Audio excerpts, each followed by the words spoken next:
tous, c'est Dylan de la chaîne de BTSTC. Donc nous revoilà aujourd'hui quelques mois après la dernière vidéo pour du coup retourner notre vidéo aujourd'hui. Et donc d'ailleurs il s'est passé pas mal de choses puisque vous avez été nombreux à passer vos examens. Et puis du coup il y a l'été également qui s'est passé. Donc nous voilà aujourd'hui au mois de septembre. Je voulais déjà d'une en profiter pour vous souhaiter une très bonne rentrée à tous, une très bonne rentrée scolaire. Donc voilà, première année, deuxième année, peu importe quel diplôme vous faites. Et puis ensuite, en deuxième partie, je voulais également remercier tous les élèves qui ont suivi notre cursus de formation sur le BTSTC et qui ont réussi à obtenir leur diplôme. Donc ça nous a fait super plaisir, tous les messages, etc. Si vous regardez la vidéo, encore une fois, je vous remercie. Et pour les autres, du coup, qui souhaiteraient suivre la formation, vous retrouvez dans le lien qui se trouve dans la description des exemples déjà des fiches de révision que vous pourrez recevoir en rentrant votre email qui se trouve du coup encore une fois dans le lien. Et puis vous pouvez également avoir des exemples sur les épreuves 4, E6, accéder à notre site internet, vous retrouverez la trame de mon PowerPoint à moi qui m'a permis du coup d'avoir la note de 18/20, je le rappelle, c'est dans les autres vidéos également. Donc du coup voilà. Donc aujourd'hui, sans transition, on va parler de différentes façons et manières de trouver un stage, une période de formation ou une alternance, puisque pour moi tout est relativement regroupé. Donc en fait, je vais vous donner des outils qui vont vous permettre du coup d'accéder directement à un stage de vos rêves ou quelque chose que vous souhaitez réellement acquérir. Je ne vais pas vous apporter le stage toqué à votre porte en vous disant voilà j'ai trouvé. Par contre, je vais vous trouver et vous dire des outils que j'ai utilisé réellement moi pour du coup avoir un stage directement. La première phase, ça sera de faire une recherche directement sur ordinateur ou peu importe, de vous documenter sur les entreprises qui vous intéressent le plus. Essayez de faire un cercle, un périmètre également qui puisse vous intéresser. Donc si vous pouvez vous déplacer, voiture, etc. Voilà, faites un cercle.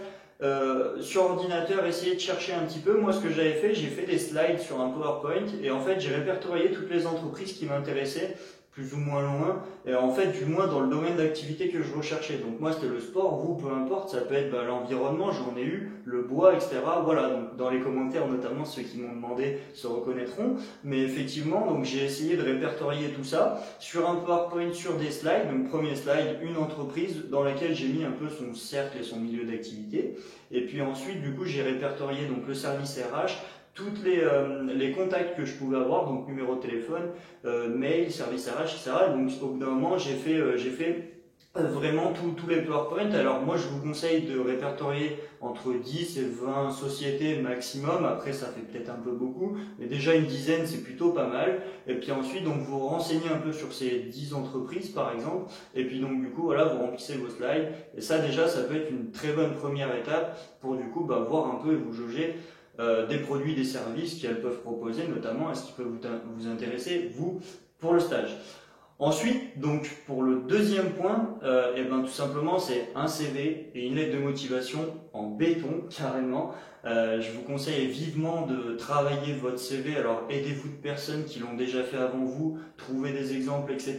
Dans le lien qui se trouve dans la description, vous retrouverez également un lien qui vous amène vers une page qui s'appelle Un job pour moi, dans lequel également se trouve une formation sur comment réussir son CV et sa lettre de motivation. Moi, je m'en suis servi pour aujourd'hui mon quotidien, travailler, etc.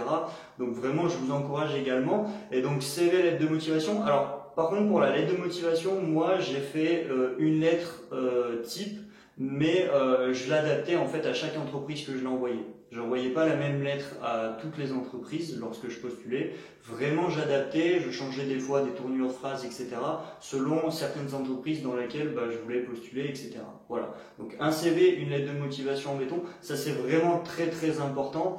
Et puis donc du coup, ça vous permet directement de postuler, en fait, comme quand vous allez pêcher, tout simplement, ça sera les armes pour du coup pêcher des très gros poissons. Voilà.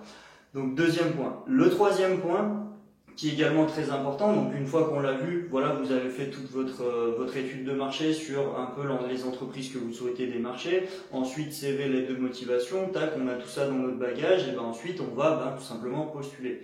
Donc tout simplement, on va reprendre le listing qu'on s'était fait, et puis ensuite on va envoyer donc son CV, sa lettre de motivation aux différentes entreprises. Donc d'une part, je vous conseille de le faire tout simplement via mail, pourquoi pas. Également, comme un bon technico-commercial qui se respecte, vous prenez votre petite mallette, vous habillez classe, vous allez toquer à des portes, et donc du coup, vous dispatchez CV, lettre de motivation. Une petite chose qui est également importante que je m'étais fait moi lors de mon BTS, je me suis créé des petites cartes de visite en marquant du coup le BTS que vous êtes en train de faire dessus, vos contacts, pardon, donc mail, téléphone, etc. Et puis ensuite, donc du coup, lorsque vous allez postuler des marchés physiquement, vous donnez votre lettre de motivation, votre CV, et à la fin, vous glissez votre petite carte. Voilà, si vous voulez me joindre, vous pouvez le trouver. Ça, question professionnalisation, c'est juste très bon. Donc voilà. Et puis ensuite, donc on postule. On peut également trouver sur les sites spécialisés, j'en cite quelques-uns, LinkedIn, Monster Job, etc., des offres d'emploi, alors d'emploi, de stage plutôt, ou de formation, et ça également, vous pouvez postuler directement là-dessus. Et donc voilà, ça vous offre plusieurs points. Donc on va physiquement taper aux entreprises, etc. Après, on leur envoie on peut leur envoyer tout simplement l'aide de motivation mail au service RH qu'on a renseigné du coup dans notre étude de marché. Et puis à côté de ça, on peut également répondre à des offres LinkedIn, Monster Job. Enfin voilà. Donc ça directement, c'est le fait de taper. Voilà, j'ai dans un premier temps mon CV, ma lettre de motivation. À côté de ça, j'ai fait mon listing et puis maintenant, j'y vais. Voilà, je postule. Donc troisième étape. La quatrième et dernière étape, c'est du coup la meilleure presque. C'est à vous de convaincre sur cette étape-là. C'est du coup quand vous avez décroché un entretien. Donc là, l'entretien, pareil, dans le lien dans la description, j'en ai parlé sur un job pour moi. Vous retrouverez du coup comment il faut se comporter pendant un entretien, etc. Mais du coup, je vous conseille d'ores et déjà d'arriver forcément très propre sur vous, d'être bien habillé, de bien présenter. Et ensuite, vous pourrez directement dans l'entretien, c'est également très important d'arriver avec toujours sa petite mallette et dans la mallette encore un CV et encore une lettre de motivation.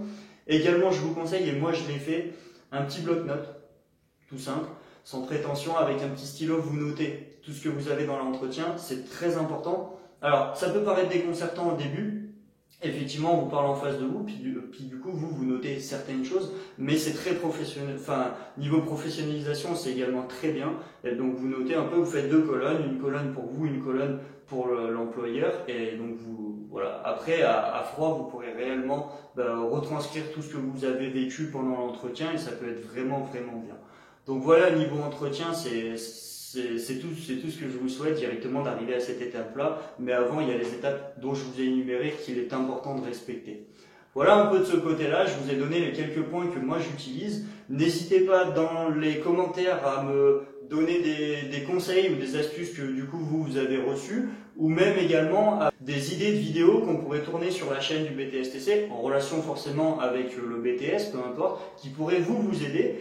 Cette vidéo-là sur les outils de comment trouver du coup un employeur, comment trouver un stage, je l'ai eu de vous tout simplement, parce que vous me l'avez proposé. Et donc voilà, je vous ai fait cette petite vidéo. Je reste toujours à disposition, comme vous le voyez, je réponds toujours, j'essaie de répondre toujours à vos commentaires. Donc encore une fois, n'hésitez pas. Merci et je vous enverrai mes propres fiches de révision. Vous verrez les épreuves 4 qui sont ô combien importantes, on le sait, pour réussir son BTS. Et puis du coup voilà, moi j'ai plus qu'à vous dire à la prochaine vidéo. Je vous dis à bientôt. Salut!